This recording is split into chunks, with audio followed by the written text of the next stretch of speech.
Hi.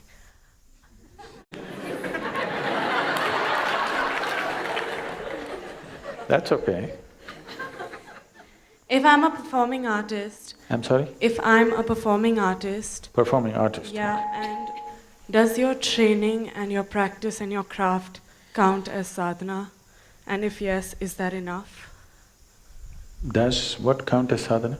My training, my practice, and my craft, and every single show that I do, or every single rehearsal, or everything that goes into it.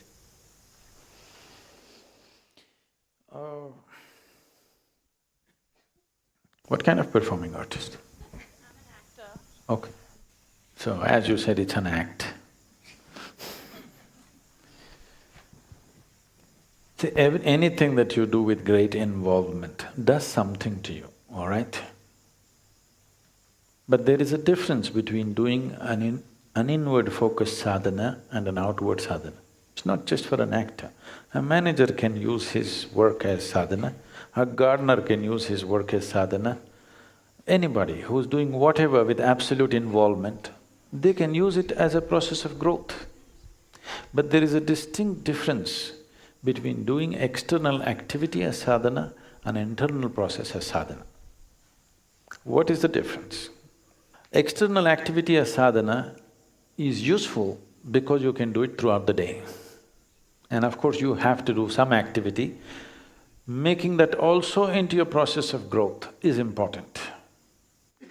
But the reason for internal sadhana, which has nothing to do with the outside, is to create that inner space within you. Because your outside sadhana is subject to results, you can't help it. Suppose in the middle of your act you forgot your dialogue. You can't say, this is my sadhana, I forgot and it's fine, I'll still enjoy and grow. No, you will be demolished on that day, isn't it? So your outside sadhana is subject to a certain level of performance and result and appreciation and the monetary returns and everything.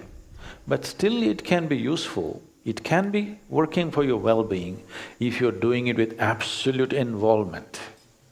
If there is involvement in anything, just your breathing, if you're absolutely involved, this will become your sadhana. You're walking, you're acting, you're anything. Involvement makes every act into a kind of growth, but still creating an inner space is very important because that's not subject to anything outside. Nobody need to clap their hands when you're meditating.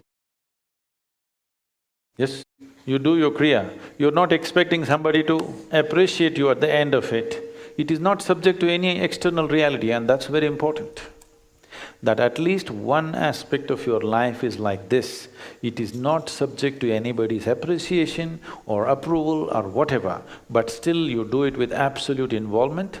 There are other dimensions to it. Apart from that, for you as a person to do something which has nothing to do with anybody around you is an important act that you have to perform every day. It's very important. So if you do that well, it'll be very easy to make your life's activity into your sadhana. If this inner space is not there, life's activity can slowly catch you up in such a way that for a lot of people, the professions and whatever else they started with great passion, after some time it's killing them. It is. Well, most people on the planet, isn't it? Simply because there is no inner space. So all this in… I'm not an expert in these things, but I remember this because of something that came my way once. All this in one single sentence was uttered by Krishna. He said, Yogastaha kuru karmani. It simply means, first establish yourself within you, then act. Then no action is a problem. You can fight a war, you can act, you can be a priest in the temple, you can cook, you can sweep, it doesn't matter what you do. But first establish yourself and do whatever you want. He's not restricting your action. He's saying, do whatever you want, whatever is needed you do. But first establish yourself within yourself. Otherwise you're using external activity to make yourself who you are, which will be disastrous. Establish who you are, then act, no problem. But if you're using your activity to make yourself into something, If something comes in your way which doesn't allow you to become that, you will be destroyed. So don't try to be a yogi by teaching yoga. You become a yogi, and then if people are interested, we will teach, otherwise we'll just close our eyes and sit.